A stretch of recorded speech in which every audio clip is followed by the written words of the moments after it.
Hello, मैं doctor Bhubaneswar Suthar. आज हम पढ़ेंगे free particle in 1D potential box, एकविमीय विभव बॉक्स में कण की गति। एकविमीय बॉक्स को चित्रानुसार प्रदर्शित किया गया है, जहां पर x की वैल्यू जब 0 से a के मध्य होती है तो विभव का मान 0 होता है और इस बॉक्स के बाहर विभव का मान अनंत है। इस विभव बॉक्स में माना एक m द्रव्यमान और E ऊर्जा का एक कण मुक्त रूप से गति करता है। इस विभव फलन को हम मैथमेटिकली चित्र निम्न अनुसार प्रदर्शित कर सकते हैं। x का मान 0 होगा जब x का मान 0 से a के मध्य होता है और विभव का मान अनंत होता है जब x का मान 0 से कम या x का मान a से ज्यादा होता है। चूंकि पोटेंशियल बॉक्स के बाहर विभव का मान अनंत होता है, अतः कण के पाए जाने की संभावना वहां पर 0 होती है और इस कारण वेव फंक्शन बॉक्स के बाहर 0 वैल्यू एग्जिस्ट करता है। अब चूंकि पोटेंशियल बॉक्स के अंदर पोटेंशियल का मान 0 है और सभी जगह पोटेंशियल का मान नियत रहता है, अतः कण पर कोई बल कार्य नहीं करता। इसी कारण इस प्रकार के पोटेंशियल बॉक्स में कण की गति को हम क्या कहते हैं? मुक्त कण की गति। जैसे ही कण बाउंड्री ए किनारे ए की ओर पहुंचेगा तो विभव का मान अचानक 0 से क्या अनंत तक परिवर्तित होता है। इसके कारण रिवर्स दिशा में, विपरीत दिशा में इस पर एक बल कार्य करता है और कण पुनः क्या करता है? बॉक्स के अंदर की ओर गति करता है। इसी प्रकार से जब बाउंड्री x इक्वल टू 0 पर कण आपतित होता है तो यहाँ पर भी पोटेंशियल का मान क्या होगा? 0 से इनफाइनाइट तक वेरी होता है और कण पर विपरीत दिशा में एक बल कार्य करता है और कण केवल विभव बॉक्स के अंदर ही गति कर सकता है। इसके बाहर इसके जाने की संभावना शून्य होती है। अब एकविमीय विभव बॉक्स के अंदर मान लिया तरंग फलन का मान साई x से रिप्रेजेंट कर रहे हैं, तो इसका मान ज्ञात करने के लिए हम एकविमीय काल अनाश्रित तरंग समीकरण, श्रोडिंगर तरंग समीकरण को यूज करेंगे, जिसका फॉर्म कुछ इस तरीके से है: d2 psi upon dx square plus 2m upon h cross square bracket में e minus vx psi x equal to 0। हमने जब समीकरण डिराइव किया था तो यहाँ पे एक टर्म था delta, delta x, delta square psi upon del x square. चूंकि वहां पे पार्शियल डेरिवेटिव था, यहाँ पे हमने डी कंप्लीट डेरिवेटिव के लिए यूज किया, क्योंकि तरंग फलन जो है एक ही वेरिएबल x पर निर्भर करता है, इसलिए हम आंशिक अवकलन की जगह पूर्ण अवकलन को भी यूज कर सकते हैं। अब हमें पता है कि पोटेंशियल बॉक्स के अंदर Vx का मान क्या होता है? 0 होता है, तो इस इक्वेशन में मान रख देंगे तो इक्वेशन का फॉर्म हो जाएगा d2 psi upon dx square plus 2m upon h cross square e psi x equal to 0, जहां पे e क्या है? आपतित कण की ऊर्जा, m द्रव्यमान, h क्रॉस स्क्वायर एक नियतांक है। तो ये जो टर्म है 2m e upon h cross square, ये कांस्टेंट टर्म है, इसको हम कंसीडर करते हैं k स्क्वायर।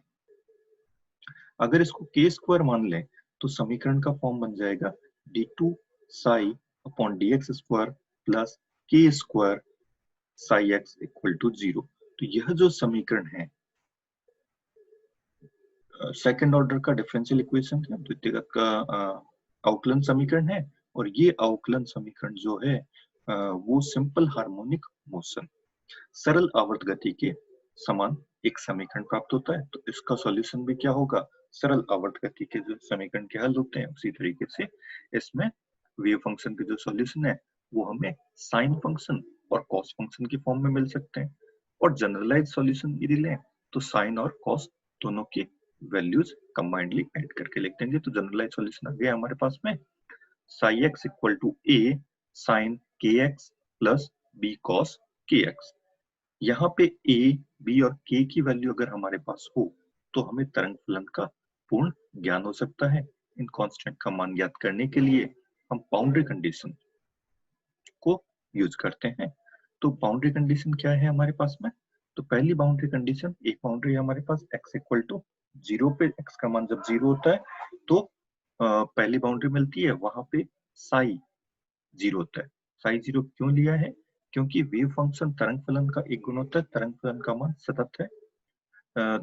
जब विभव बॉक्स के अंदर तरंग फलन ने साई x से डिनोट किया हुआ है, और विभव फलन के विभव बॉक्स के बाहर पोटेंशियल आपका अनंत है, इसलिए तरंग फलन का मान 0 होगा। इसलिए बाउंड्री कंडीशन आपके पास आ गई कि बाउंड्री पे भी तरंग फलन का मान 0 होगा।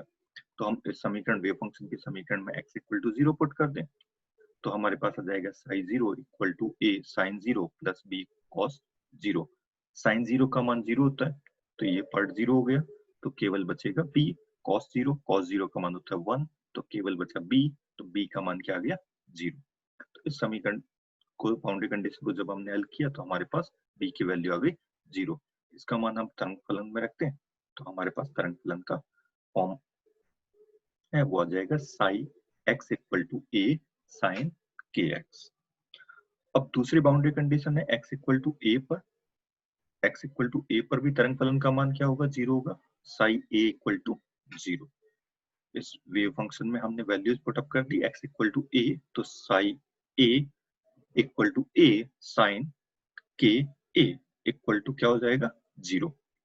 अब a का मान अगर 0 हो, दो फंक्शन है, दो फंक्शन का मल्टीपल क्या हो रहा है? 0 हो रहा है, तो हमारे पास कंडीशन होती है कि या तो a 0 हो सकता है, या साइन 0 हो सकता है, या दोनों की वैल्यू 0 हो सकती है। तो a का मान अगर 0 हो, तो a का मान 0 रखते हैं, तरंग फलन का मान क्या हो जाएगा? 0 हो जाएगा। और तरंग फलन का मान 0 हो गया, तो वेव फंक्शन ही अगर एग्जिस्ट नहीं कर रहा, तो हम क्या करेंगे? कण के प्राय जाने की प्रायिकता भी क्या हो जाएगी? उसी के साथ 0 हो जाएगी। अतः a का मान 0 हो नहीं सकता। अगर a 0 नहीं है, तो डेफिनेटली इसका जो मल्टीपल है साइन के a, इसका मान क्या होगा? 0 होगा। और साइन फंक्शन का मान 0 कब होता है?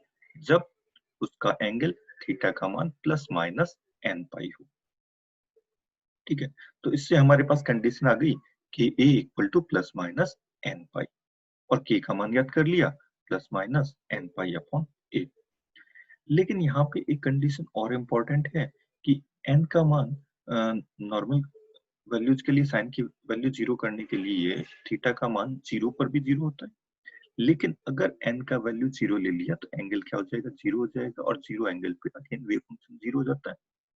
तो हम n का मान 0 भी कंसीडर नहीं कर सकते, 0 भी नहीं ले सकते। तो n के लिए हमारे पास वैल्यूज क्या आ गई? 1 2 3 एंड सो ऑन। यानी एक से बड़ी सारी पूर्ण संख्याएं क्या होती है? इसका हल होती है। तो इसके कई सारे सॉल्यूशंस आएंगे, इनफाइनाइट सॉल्यूशंस मिलेंगे। तो वेव फंक्शन हमारे पास बन गया sine psi x equal to a, k की वैल्यू रख दी, n pi upon a x, जहां पे n का मान क्या होगा? 1 2 3 4। 0 एग्जिस्ट नहीं करता है, 0 इसका मान नहीं है, ये बहुत इंपॉर्टेंट है। अब a का मान हमारे पास नहीं आया है, a का मान ज्ञात करने के लिए हम नॉर्मलाइजेशन कंडीशन को यूज करते हैं। और नॉर्मलाइजेशन कंडीशन क्या है हमारे पास? कि जो वेव फंक्शन है और इसका कॉन्जुगेट है, इसका पूरे स्पेस में अगर इंटीग्रेशन कर दिया जाए, समाकलन कर दिया जाए, तो इसका मान क्या होता है? 1 होता है। ठीक है, ये कहलाती है नॉर्मलाइजेशन कंडीशन या प्रसामान्यकरण शर्त। ठीक है, इसके लिए चूंकि स्पेस जो है आपका एकविमीय है, तो हमने लाइन इंटीग्रेशन किया है, dx के रेस्पेक्ट में समाकलन किया है, और लिमिट हो जाएगी माइनस इनफाइनाइट से प्लस इनफाइनाइट। साई की वैल्यू रखते हैं, तो साई का मान है a sine n pi upon a x। Conjugate इसका कोई चेंज नहीं होगा, सेम फंक्शन आएगा। तो हमारे पास a square sine square n pi upon a x dx। Limit जो है वो माइनस इनफाइनाइट से प्लस इनफाइनाइट रखनी थी, लेकिन हमें पता है कि पोटेंशियल बॉक्स, विभव बॉक्स के बाहर तरंग फलन का मान 0 है, अतः वहां पे इंटीग्रेशन की वैल्यू वैसे ही 0 हो जाएगी। तो हमने लिमिट स्टार्ट करी है 0 से। 0 से a तक तरंग फलन ये एग्जिस्ट करता है, a के बाद में भी तरंग फलन का मान 0 हो जाता है। तो लिमिट कहां से कहां तक चेंज हो गई? 0 से a तक इक्वल टू 0। इसको अगर हल किया जाए तो ए स्क्वायर बाहर आ जाएगा, साइन स्क्वायर फंक्शन जो है उसका सीधा से हम क्या कर सकते हैं, समाकलन किया नहीं जा सकता। तो यहाँ पे half angle formula sine square theta equal to 1 minus cos 2 theta upon 2 होता है। वैल्यूज हमने पुटअप कर दिया हाफ एंगल ट्वाइस एंगल फॉर्मूले से, हाफ एंगल फॉर्मूले से। तो ये आ गया 1 minus cos 2n pi by A x upon 2 को हमने कांस्टेंट था बाहर ले लिया इक्वल टू 1। तो अब दो फंक्शन है u प्लस वी या u माइनस वी से, तो x का समाकलन करेंगे, सॉरी 1 का समाकलन करेंगे तो x मिलेगा, cos का समाकलन करेंगे तो sin मिलेगा। और जब हम लिमिट पुट करेंगे तो ये वैल्यू, फर्स्ट वैल्यू तो क्या आ जाएगी a बाय सॉरी a, और सेकंड पार्ट साइन का जब cos का जब समाकलन करेंगे तो साइन फंक्शन मिलेगा। तो साइन फंक्शन में जब ये लिमिट पुट करेंगे तो दोनों ही केस में वैल्यूज 0 होती है। तो हमारे पास इसकी वैल्यू आती है ए, स्मॉल ए। तो ए, कैपिटल ए की वैल्यू क्या आ गई, अंडर रूट 2 बाय ए। ये हमारे पास ए की वैल्यू आ गई। ए का मान यदि हम रख दें तो नॉर्मलाइज्ड वेव फंक्शन हमारे पास कंप्लीट वेव फंक्शन आ गया, psi x equal to under root 2 by a sine n pi over a into x, जहां पे एन का मान क्या होता है 1 2 3 4 and so on. Value 0 exist नहीं करती है, ये हमें ध्यान रखना है। अब हम ज्ञात करते हैं एनर्जी की वैल्यू। एनर्जी की वैल्यू ज्ञात करने के लिए हम के की वैल्यू जो हमने कंसीडर करी थी सबसे पहले उसको रिवाइज करते हैं। 2me upon H cross square को माना था के, और के का जो मान हमने ज्ञात किया था वो था हमारे पास k equal to plus minus n pi over ए।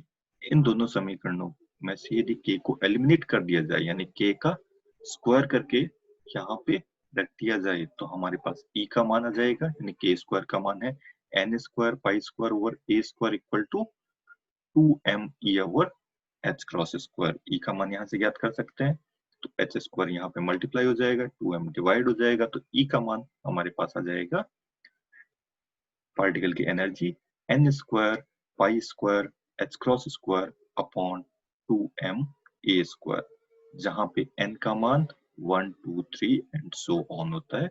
लेकिन इंपॉर्टेंट चीज क्या है, यहाँ पर n का मान 0 नहीं होता। अर्थात एनर्जी का जो ये वैल्यूज हमने ज्ञात किया है, तो ये एनर्जी की वैल्यू हमारे पास कुछ सर्टेन वैल्यू एग्जिस्ट करेगी। अगर n इक्वल टू 1 रखें तो वैल्यू आती है पाई square over pi square h cross square upon 2m a square. अर्थात एनर्जी का मिनिमम मान इस केस में 0 नहीं होता। और उसके बाद में सेकंड वैल्यू जाती है एन स्क्वायर की वैल्यू यदि हम रखते हैं 2 के से, तो आ जाएगा 4 पाई square h cross square upon 2m a square. उसके बाद आएगा 9 पाई square h cross square upon 2m। यानी कुछ सर्टेन वैल्यू है वो एग्जिस्ट करता है। अर्थात जब किसी पार्टिकल को एक विमीय बॉक्स में बंद कर दिया जाए, अर्थात कण की गति को कन्फाइंड कर दिया जाए किसी डिस्टेंस में, तो उसकी जो एनर्जी है वो सतत नहीं रहती, उसके कुछ डिस्क्रिएट मान, विविक्त मान प्राप्त होते हैं। यह क्वांटम मैकेनिक्स का पहला कॉन्सेप्ट था कि एनर्जी का मान कंटिन्यूअस सतत नहीं होता, यह डिस्क्रिएट होता है, विविक्त ऊर्जा स्तर मिलते हैं। अब हम नेक्स्ट वैल्यू फाइंड आउट करेंगे एनर्जी लेवल्स। एनर्जी लेवल्स को हम ड्रॉ करें तो एनर्जी लेवल्स, पहला जो मिनिमम ऊर्जा है वो 0 नहीं आता, उसकी value pi square h cross square upon 2m a square मिलती है। उसके बाद जो एनर्जी लेवल है वो मूल का कितना होता है, 4 गुना होता है। उसके बाद जो तीसरा लेवल है वो 9 गुना ऊर्जा होती है। और चौथा एनर्जी लेवल जो देखें उसमें 16 गुना ऊर्जा हो जाती है। अर्थात जो एनर्जी लेवल्स हैं उनकी ऊर्जाएं डिस्क्रिएट होती हैं और इनका जो ऊर्जा अंतराल है वो भी डिसकंटिन्यूअस होता है। तो ये एनर्जी लेवल्स को ड्रॉ किया। एक और इम्पोर्टेंट पार्ट है, एनर्जी की जो वैल्यू है वह विभव बॉक्स की लंबाई ए पर भी निर्भर करती है। यानी ए का मान कम किया जाए तो ऊर्जा का मान बढ़ता है। अर्थात किसी भी पार्टिकल को जितनी कम डिस्टेंस में बद्ध किया जाता है, यानी उसकी गति को जितना अधिक कन्फाइंड करेंगे, जितना अधिक कम करेंगे, उसकी ऊर्जा के मान में उतनी ही वृद्धि हो जाएगी। अब आते हैं वेव फंक्शन। वेव फंक्शन हमने देखा, वेव फंक्शन का मान है साइन की फॉर्म में, तो ये वेव फंक्शन साइन फंक्शंस की फॉर्म में चलेगा। दोनों एंड्स पे 0 होता है, तो सबसे पहले ग्राउंड स्टेट के लिए वेव फंक्शन ले, तो यहाँ पे हमारे पास वैल्यू आती है √2/a sine pi x over a, और इसको अगर प्लॉट किया जाए 0 से a के बीच में वेव बॉक्स में, तो ये फर्स्ट वेव फंक्शन आता है। और यहाँ से हम देख सकते हैं दोनों किनारों पर वेव फंक्शन का मान 0 है। सेकंड वेव फंक्शन अगर हम देखें तो 0 से स्टार्ट होगा, मैक्सिमा आएगा, 0 होगा, और फिर नेगेटिव ये बढ़ते हुए 0। तो ये दूसरी अवस्था में, द्वितीय अवस्था में वेव फलन तरंग फलन का मान आ गया। तीसरी स्टेट क्या मिलेगी, ये मैक्सिमा मिनिमा और फिर इंक्रीज होके मैक्सिमा और फिर 0। और फोर्थ स्टेट में कुछ इस तरीके से वेव फंक्शन मिलता है। और ये वेव फंक्शन अगर हम देखें तो ये एक जो रस्सी होती है उसको अगर दोनों किनारों से बांध दिया जाए और उसमें कंपन करवाया जाए, तो उसमें जो स्टैंडिंग वेव पैटर्न मिलता है उसी करस्पॉन्डिंग आपको तरंग फलन के कुछ मान मिल रहे हैं। अब तरंग फलन का अगर स्क्वायर कर दिया जाए, अगर वेव फंक्शन को उसके कॉन्जुगेट के साथ मल्टीप्लाई कर दिया जाए, तो हमारे पास आती है प्रोबेबिलिटी। प्रोबेबिलिटी के लिए तरंग फलन का स्क्वायर करना है, अगर इसका स्क्वायर करें तो वेव फंक्शन फर्स्ट स्टेट के लिए इस तरीके से मिलता है। अर्थात फर्स्ट स्टेट में, यानी ग्राउंड स्टेट में अगर पार्टिकल है तो उसके पाए जाने की प्रायिकता अधिकतम कहाँ होती है, सेंटर पे। केंद्र पर कण के पाए जाने की प्रायिकता अधिकतम होती है। अगर कण द्वितीय स्टेट में एग्जिस्ट कर रहा है, दूसरी अवस्था में अगर एग्जिस्ट कर रहा है, तो उस केस में तरंग फलन का स्क्वायर करेंगे तो प्रोबेबिलिटी हमारे पास कुछ इस तरीके से आती है, जिसमें केंद्र में कण के पाए जाने की प्रायिकता क्या होती है, 0 होती है, और केंद्र और किनारे के मध्य प्रायिकता का मान मैक्सिमम होता है, यानी 2 पीक्स मिलती है। अर्थात कण इन दो स्थितियों में पाए जाने की सर्वाधिक प्रायिकता रखता है। इसी प्रकार अगर कण तृतीय स्टेट में चला जाए, तीसरी अवस्था में हो, तो उसमें कण के पाए जाने की प्रायिकता केंद्र पर अधिकतम है, लेकिन केंद्र के साथ दोनों तरफ 2 वैल्यूज और होगी जहां पे कण के पाए जाने की प्रायिकता अधिकतम होती है। ठीक है, इसी तरीके से फोर्थ स्टेट में चार अवस्थाएं ऐसी होती है जहां पे कण के पाए जाने की प्रायिकता अधिकतम होती है। तो इस प्रकार हम किसी भी कण जिसका द्रव्यमान m है और ऊर्जा E है, तो उसके ऊर्जा अवस्थाओं को, तरंग फलन को और प्रायिकता घनत्व को चित्रानुसार दर्शाया जा सकता है, और हम किसी एकविमीय बॉक्स में मुक्त रूप से गतिशील कण की गति का अध्ययन कर सकते हैं। धन्यवाद। Thank you.